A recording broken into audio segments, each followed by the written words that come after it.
काली सुबह, वो ठंडी थी। उसके पैर गीली घास को महसूस कर सकते थे। उसे लगा कि उसका शरीर बर्फ से ढकी चादर में लिपटा हुआ था। उसका चेहरा कणों से ढका हुआ था जो कणिकाओं के समान हो सकते थे। उसने अपनी आंखें खोलने की बहुत कोशिश की, लेकिन किसी चीज ने उसकी आंखों को बंद रहने पर मजबूर कर दिया। कुछ ऊर्जा इकट्ठा करते हुए जूडिथ ने अपना हाथ आगे बढ़ाया और उस अज्ञात बल को धक्का दिया जो उसे वापस जमीन पर खींच रहा था। जूडिथ को जल्दी एहसास हुआ कि उसे वहीं दफनाया गया था। उसने खुद को असहाय अवस्था में पाया। उसने ये याद करने की बहुत कोशिश की कि वो वहां कैसे पहुंची, वो भी अपनी शादी के दिन। कांपते हाथ से जूडिथ ने अपने शादी के सफेद गाउन से कीचड़ हटाया। वो बहुत डरी हुई थी। वो नहीं जानती थी कि क्या करना था। अब तक ऑक्सीजन की आपूर्ति नहीं होने के कारण वो बेहोश होने वाली थी। उसका सिर घूम रहा था। वो मदद के लिए चिल्लाई।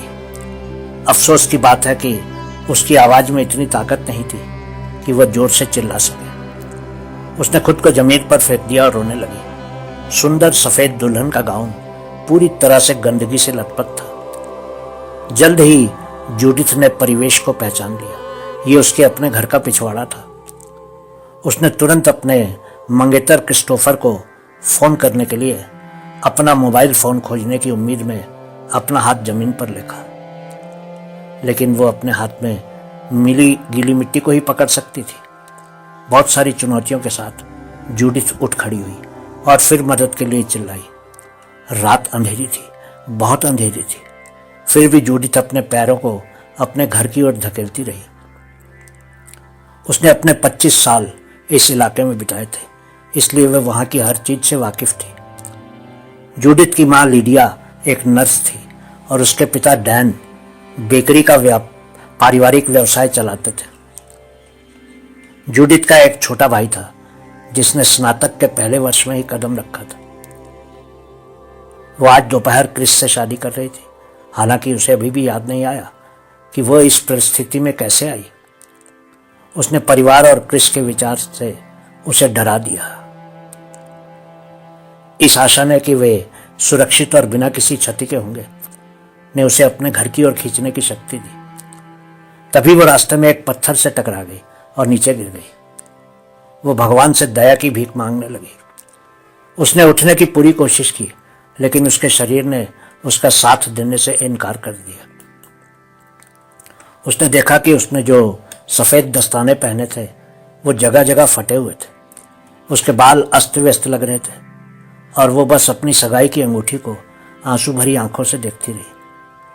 तभी उसकी आंखों के सामने एक दृश्य आया जिसमें उसने देखा कि उसको धातु की किसी भारी चीज से पीटा जा रहा था।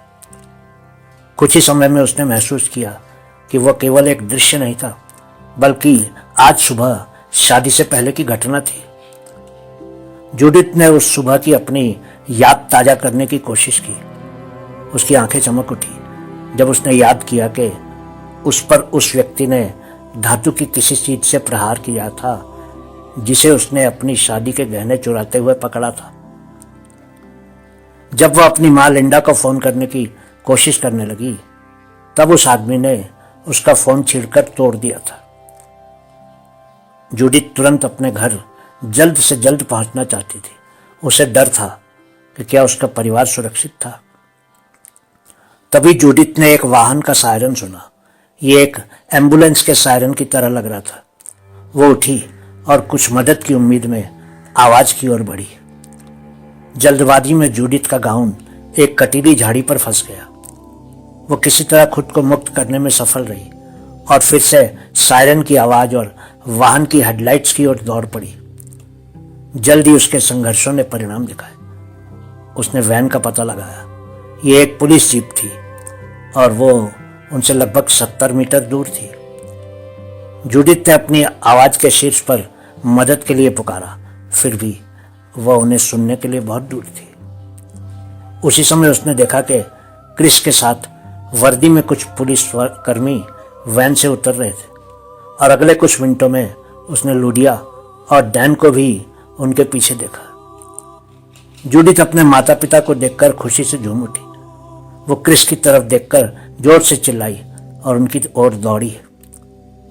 हालांकि जब उसने टिम को एक अन्य पुलिस वैन में और 2 जर्मन शेफर्ड कुत्तों को सुंदर कपड़े का बना शादी का घूंघट सूंघते देखा तो उसने तुरंत एक कदम पीछे ले लिया। वो उसकी शादी का घूंघट था। जूडिथ तो जैसे पत्थर की हो गई और उसकी उस सुबह की यादें वापस आने लगी।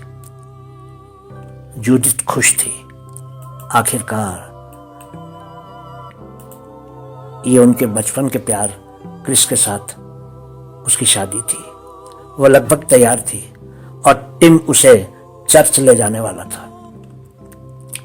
लिडिया और डैन स्वागत कक्ष की निगरानी के लिए जल्दी निकल गए थे।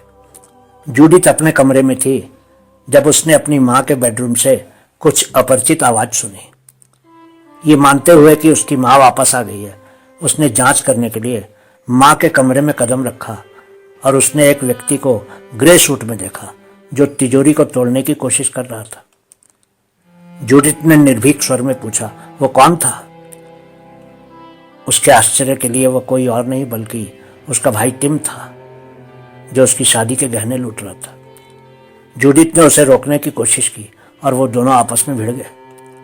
वो अपनी मां को फोन करने ही वाली थी कि टिम ने उसका फोन फेंका और एक तरफ रखे पीतल के फूलदान से उसे मारा। टिम के मारने के बाद जूडिथ बेहोश हो गई थी।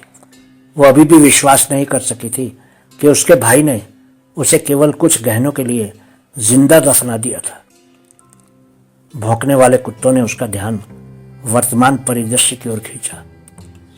जूडिथ ने उन पुलिस कर्मियों को कुत्तों के साथ लिडिया, डैन, क्रिस और टिम के साथ अपने घर के पिछवाड़े की ओर चलते देखा। वो उनके समानांतर चली और उसी स्थान पर पहुंची जहां वह कुछ घंटे पहले थी। कुछ लोगों ने इलाके की खुदाई शुरू कर दी। जूडिथ ने देखा कि हर एक के चेहरे के भाव बदल गए थे और चिंता का एक बादल उन पर हावी हो गया था। कुछ ही मिनटों में एक तेज बदबू ने सभी को परेशान करना शुरू कर दिया और उन्हें अपनी नाक ढकनी पड़ी। तब तक सुबह के 4 बज रहे थे और चीजें अब स्पष्ट थी। कुछ ही सेकंड में डैन गहरे दर्द में चिल्लाया और क्रिस उसे पकड़ रहा था। किसी ने ध्यान नहीं दिया कि लिडा गिरने वाली थी। जूडिथ ने अपनी मां को पकड़ने के लिए जल्दबाजी की और अचानक उसकी नजर गड्ढे पर पड़ी। उसने जो देखा वह कुछ ऐसा था जिस पर वह विश्वास नहीं करना चाहती थी। जूडिथ ने अपनी शादी की पोशाक में खुद को देखा जो अभी अभी खोदे गए गड्ढे में बेजान पड़ी थी और शरीर की जांच कर रहे डॉक्टर ने कहा, शरीर सड़ने लगा है। ऐसा लगता है कि करीब 1 महीने पहले उसकी हत्या कर दी गई थी और उसे यहीं दफनाया गया था। सिर पर कई बार झुंझलाहट दिखाते हैं। टीम को आरोपी को पकड़ने के लिए कड़ी मेहनत करने की जरूरत है। जूडिथ समझ गई कि वो तो मर चुकी थी और वो एक आत्मा के रूप में उठकर कब्र से बाहर आ गई थी उन सभी दृश्यों को देखने के लिए। उसके ही भाई ने उसको उसकी शादी के दिन सर पर प्रहार करके मार दिया था, पर वो कुछ नहीं कर सकती थी क्योंकि वो तो सिर्फ एक रूह थी जो किसी को भी नहीं दिख रही थी, जबकि सच्चाई तो वो ही जानती थी, पर किसी से कह नहीं सकती थी क्योंकि रूहें ना तो दिखती हैं और ना ही बोलती हैं। बहुत बहुत शुक्रिया।